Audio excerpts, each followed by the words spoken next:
네, 오늘 우리에게 주시는 하나님의 말씀은 누가복음 24장 29절부터 32절까지의 말씀입니다. 기록된 계시 말씀을 읽을 때 살아계신 하나님의 음성을 들으실 수 있기를 바랍니다. 그들이 강권하여 이르되 우리와 함께 유하사이다.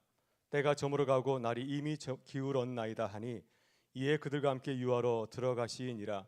그들과 함께 음식 잡수실 때 떡을 가지사 축사하시고 떼어 그들에게 주시니 그들의 눈이 밝아져 그인 줄 알아보더니 예수는 그들에게 보이지 아니하시는지라. 그들이 서로 말하되 길에서 우리에게 말씀하시고 우리에게 성경을 풀어주실 때 우리 속에서 마음이 뜨겁지 아니하더냐 하고. 아멘. 이 말씀 살아계신 하나님의 말씀입니다. 제가 이렇게 쓰니까 키가 되게 커 보입니다.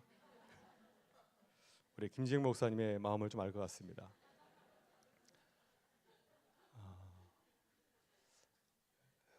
어느 목사님이 20살 되었을 때 브라질 리오데자네이루의 코파 카바나, 저는 가보지 않았지만 멋진 해변이 내려다 보이는 호텔에서 이제 여행을 하면서 혼자 저녁 식사를 하게 되었습니다. 그는 이 자리에서 자신의 인생에 대해서, 자신의 인생의 진로와 목적에 대해서 곰곰이 생각하고 있었습니다. 그때 옆에 아름다운 60대의 부부가 저녁 식사를 하면서 이런 대화를 나눈 것을 듣게 되었습니다. 여보, 우리 그동안 고생한 보람이 있지요. 이렇게 좋은 곳에서 호강을 다해 보다니요. 그러자 또 배우자 이렇게 대답합니다. 그럼 그동안 못 먹고 고생한 결과로 이렇게 좋은 여행을 하게 되었잖아요. 이때 이 젊은 신학도는 마음이 좀 무너져 내렸습니다. 인생의 목적이 바로 이런 것일까? 일생 동안 노력하고 애쓴 그 결과가 이 여행뿐일까 하는 생각이 들었습니다. 그래서 그는 다시 한번 하나님 앞에 엎드려서 기도하였습니다. 하나님, 제가 가치 있는 삶을 살기를 원합니다. 주님을 목적으로 하는 삶을 살게 해 주십시오. 그래서 이 목사님은 그 짧은 만남에서 중요한 가르침을 깨닫고 또 인생의 목적을 세우게 됐다는 그런 이야기를 하였습니다. 이야기는 작고한 인천 은혜교회 박정식 목사님의 에세이지 상처는 별이 된다에 나오는 어느 목사님의 간증 이야기입니다. 저는 이 에세이를 읽으면서 이런 생각이 들었습니다. 우리 인생에 가장 가치 있는 것이 무엇일까? 우리가 살아가면서 우리의 모든 것을 투자해도 아깝지 않을 그런 삶이 과연 무엇일까 하는 생각을 하게 되었습니다. 오늘 말씀은 부활하신 예수님께서 행하신 일을 보여주고 있습니다. 예수님께서는 부활하신 후에 고향으로 내려가는 두 제자, 엠마오로 내려간 두 제자를 환대하는 모습을 보여주었습니다. 여러분, 환대는 무엇이죠? 환대는 남을 대접하는 걸 말하고 있습니다. 가까운 친구나 가족, 또 고객을 대접하는 것을 우리는 환대라고 말하고 있습니다. 그러나 이 환대의 말을 언어적으로 살펴보게 되면은 우리가 잊고 있는 그런 내용이 담겨 있습니다. 환대를 영어로 hospitality라고 하는데 이 말은 라틴어의 호르페스라는 말에서 나왔습니다. 호르페스는 낯선 사람을 뜻하고 있습니다. 그래서 이 환대는 어떤 사람을 대접하는 것입니까? 낯선 사람, 내가 잘 알지 못하는 사람, 그저 우연히 내 집에 들린 사람을 내가 후하게 대접하는 것을 환대라 말하고 있습니다. 성경은 이 환대를 굉장히 중요하게 생각하고 있습니다. 환대하라 이렇게 권면하고 있는데요. 낯선 사람을 잘 환대하고 대접할 것을 말하고 있고, 또 디다케라고 하는 신약 성경에 거의 들어갈 뻔했던 기독교 문서의 내용을 보게 되면은 누군가 너희 집에 오게 되면 반드시 환대하라 이렇게 말씀을 하고 있습니다. 그러니까 초대교회에서 환대는 매우 중요한 이 그리스도인의 삶의 모습이었습니다. 왜 낯선 사람을 환대해야 되죠? 혹시 그 사람이 천사일지 모르기 때문에, 하나님께서 보내신 사람인지 모르기 때문에 환대라고 하는 것입니다. 여러분, 창세기 보게 되면 아브라함이 낯선 사람 세 사람을 환대하였는데 그들은 누구였습니까? 하나님이셨습니다. 그 낯선 사람을 잘 환대해서 이 아브라함은 이삭을 얻게 되지 않았습니까? 그 축복을 받게 되었습니다. 또 예수님께서도 양과 염소의 비유에서 말씀하시기를 가장 가난한 사람, 낯선 사람에게 하는 것이 곧 나에게 하는 것이라고 말씀하였습니다. 이렇게 신약 성경 초대교회에서 가장 중요한 삶의 양식은 바로 환대입니다. 초대교회는 환대를 강조하고 있는데요. 히브리서 13장 2절을 보게 되면 이렇게 말씀합니다. 나그네를 대접하기를 소홀히 하지 마십시오. 어떤 이는 나그네를 대접하다가 자기들도 모르는 사이에 천사들을 대접하였습니다. 그만큼 환대는 굉장히 중요하다고 하는 것이죠. 환대의 삶이 곧 하나님을 영접하는 삶일 수 있다 하는 것을 말씀하고 있습니다. 오늘 본문에서 주님은 제자들을 환대하고 있습니다. 그런데 주님의 환대는 우리가 알고 있는 것과는 좀 다른 모습입니다. 보통은 낯선 사람이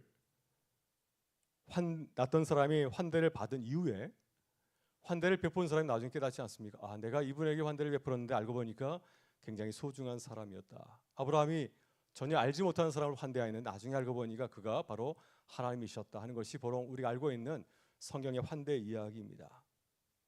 근데 오늘 본문을 보게 되면 그 내용이 전혀 다르지 않습니까?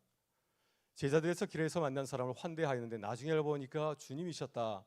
그 내용이 아니라 어떤 내용입니까? 주님께서 제자들에게 찾아가서 환대를 베푸셨습니다.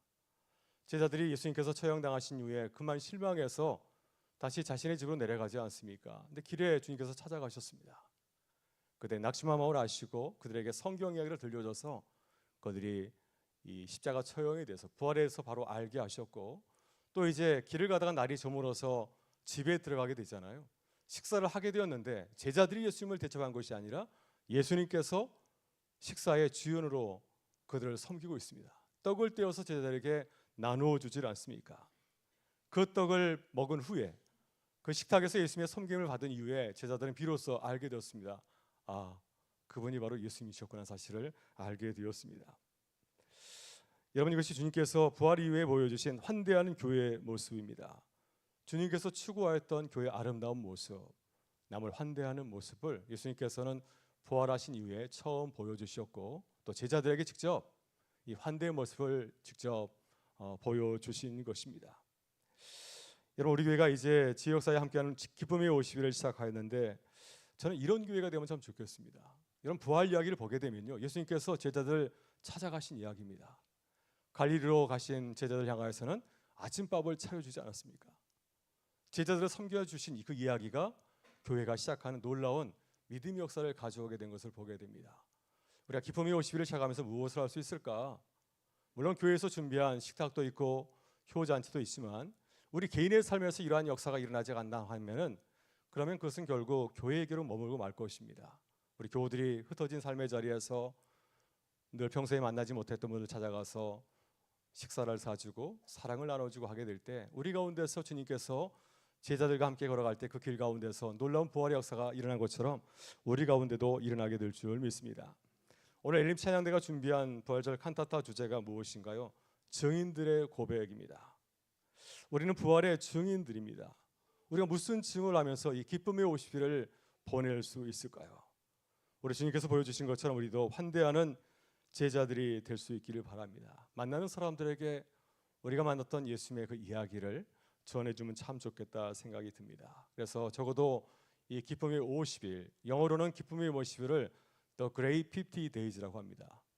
우리의 365일 가운데서 가장 위대한 날, 부활을 증가하는 위대한 날 해서 영어는 The Great 50 Days라고 하는데요, 이 기쁨의 50일 동안 우리가 기뻐하는 모습을 보여주길 바라고, 또 어려운 상황 가운데서도 더 많이 기도하고 더 많이 섬기는 기간이 될 수 있기를 바랍니다. 우리가 항상 이전보다 더 나은 모습으로, 더 밝은 모습으로 이웃을 섬기게 될 때 주님께서 우리와 함께 하시고 또 부활의 기쁨이 우리 가운데 전해지는 귀한 역사가 일어나게 될 줄 믿습니다.